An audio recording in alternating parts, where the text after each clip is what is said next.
in studio with us, and I did mention about the Grandad's Army with us. We have got Gerald Berlin and Colin Lazarus. Good morning, gentlemen. How are you today? Good morning, Caron. Good morning. Greetings. I'm well, thanks. Greetings. Good. So the Gentleman's Army, let's just start there for the listeners that don't know at all, or for me for that matter. What is the Grandad's Army? Let's start there, and then you can talk a bit about some projects that you've been involved in. So if I may start, the Grandad's Army was formed perhaps 6 or 8 years ago. Just a group of ex-runners who became cyclists and who wondered whether there would be a way of supporting the Eyabantwana Trust. We'll talk about that in a moment. All right. And we elected to see whether we could cycle in a relay fashion to Cape Town, which we did for the first time 6 or 7 years ago. And a small group of us did that. And from that, the Grandad's Army has grown to be probably East London's biggest cycling community. And it's not just old granddads, it's men and women of all ages who join us on our cycles. But our fundamental fundraising purpose has always been to support the Eyabantwana Trust. Okay. And the Eyabantwana Trust, as I said, supports the work that's done at the Freya and Cecilia Makiwane hospitals in the departments of surgery and in the burns units. And this particular for children? And it's particularly for children, yes. All right. And it's the children's surgical services that we support. We've also found some funds for nutrition support in the time of COVID being very bad and the impoverishment of our community. But fundamentally, we've supported the children's surgical services at Freya and Cecilia Makiwane. And that money has very, very largely come from Grandad's Army's rides and various other activities. Fantastic. So tell me, you guys started off with this relay event, cycling to Cape Town. You did things a little bit differently this year. You just got back on Sunday, I believe, from your heritage ride. Indeed. The standard format is we ride in 3 teams and we leapfrog each other. So that means you'll ride 100 kilometers in a day wherever you're going in 3 30-kilometer rides. Okay. And then you would port to the next stop. This particular ride we rode all the way back. Okay, so and what was the route of this ride? We started at Mapungubwe, which is up north, and Colin can tell you more about that later. Okay. And did a slight zigzag route back to East London, passing various other heritage sites. And our last night was spent at Thomas River, which is also a heritage site. And we rode into East London on Sunday at about 12:30. So it took you 2 weeks at an average of, about 108 kilometers a day? And there were 6 of you who rode the whole way? Indeed. Yeah. We had a team of 6. We did have a bit of a swap out because COVID concerns had caused us to delay this mission by a couple of weeks. And but we managed, only one day we rode with 4. Otherwise we had 6 riders for each day. That's quite a ride. What were some of the challenges that you faced on this ride? Because I imagine 1,500 kilometers in 2 weeks, not everything is going to be smooth sailing. So what are the challenges as a cyclist, traveling those sort of distances? I think the biggest challenge for a cyclist is actually wind, because depending on whose bicycle science book you believe, 85% of your tractive effort in pedaling a bicycle is in fact aerodynamic drag. So even on a level ground, if the wind blows in your face, that's a huge amount of extra energy that you need to put into it. But there were the normal challenges that all cyclists face when they ride out in the open road. Long hills, headwinds, a little bit of heat, a little bit of rain, but the normal stuff that But you had a pretty sort of even conditions. I mean, you didn't have any extreme conditions anywhere around. It was a pretty good kind of cycling, what do you call it? Not atmosphere, but a good cycling conditions. And we were blessed in that overall, for the 14 days of riding, there were not too many serious issues. I mean, the odd headwind which challenged you on an uphill, and I'll stick up my hand and say that I walked up some hills. There's no shame in that. Absolutely not. And some of the days were scary, fast downhills where you were on the brakes all the time to not, be traveling at dangerous speeds. Sounds very interesting. I said to you guys earlier, I mean, I just get exhausted at the thought of like walking to the post box. Cycling 1,500 kilometers is quite a challenge. Colin, you were mentioning about the heritage ride, and that was a bit different from what you've done before. Oh, that's totally different, and I'm glad you brought that up, because we call this ride the Eyabantwana, it's Grandad's Army's Eyabantwana Heritage Ride. Okay. And the reason for that is that as one went north and then came back south, and one was investigating where we would be going, what became apparent was that when we travelled through a number of World Heritage sites. So we don't know about those places. Most of us have not really been aware of those. So, for example, as we travelled sort of directly north by road to get up to Mapungubwe, where we started, we went through the area of the Fredefort Dome, the world's biggest meteorite impact site. We went through, we visited the Sterkfontein Caves, where a number of hominids and hominins, don't know what all those words mean, have been discovered over the years, and the most many famous areas underground in that area of near the Sterkfontein Caves. So a really treasured World Heritage Site. And then, of course, to Mapungubwe, which is on the border of on the Limpopo. So it's on the border at where we actually had our photos taken, where we overlook the Limpopo River and the Shashe River, where the confluence is.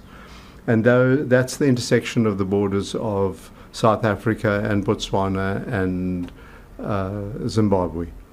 And from there we started our cycle south.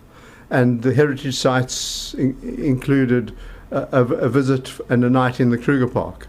It included also the Mpumalanga Highlands, the spectacular Bladed River Canyons, and the Borgstraat potholes. We went further south near Barberton, where very few people will know. The oldest rocks on the planet, on the surface of the planet, that we found in the Barberton Greenstone Belt. And then on towards the Drakensberg, also a World Heritage Site. But the other part of the heritage that's the heritage which we have received. The truth is, of course, we are leaving a heritage. And as we travelled through the Mpumalanga coalfields and all the power stations that are there, we saw the smoke being belched into the atmosphere from power station after power station. And we began to understand why it is that that area of our country is, and I must be careful what I say because I'm not certain of the detail of the facts, but it is one of the world's, if not the world's, greatest polluter of the atmosphere from coal fields. It's some story like that. Okay. It is certainly a great polluter of our atmosphere. And that, with the way global warming is taking place, is undeniably something that needs to change. Otherwise, we will not be here in 100 years' time. We also experience lots of litter at various places on the road. So those messages we wanted to bring home when we've come home. And another part then of what our plans are is, you will know that we did make short videos, which we put our 2-minute videos of our daily rides. But we are planning, with the help of Owen Nell, a former headmaster, and Wessel Vermeulen, a videographer, to produce 10-minute videos, perhaps 10 or 12 of those, which we want to put into the schools next year. And they will show a minute or two of us cycling, and the rest will all be of the what you encountered. Of what we have encountered. Yep. And a good way to just teach the kids. I mean, I was saying, I've travelled pretty extensively through South Africa, which I think not many South Africans have done. But even a place like Mapungubwe, I didn't really know about or hadn't visited. And the only reason I do know anything about it is because it's in the grade 5 syllabus with the gold and everything that my daughter did last year. Otherwise, I would be none the wiser. And a lot of those, we've got these awesome heritage sites and we're just not learning about them. So a great way for education. And then, are we looking after what we have? Are we stewarding it well? So great for that. With regards to fundraising, would you say that it's been successful? Has there been a good response in terms of for the Eyabantwana Trust? Actually, was there a goal set? Did you reach that goal? No, I think there's a sense in which this whole thing was an experiment. Okay. I've told you about the issue of trying to get the heritage message across, and how might we do that? All of that has been an experiment. What is certainly an experiment was whether we could manage 1,500 kilometres. I'm sure. And none of us were certain that we could achieve that. Okay. I mean, absolutely none of us knew. I'm sure there were days where you thought, what am I doing? There were times when that really didn't seem a far-off objective. But indeed, we have managed to do that.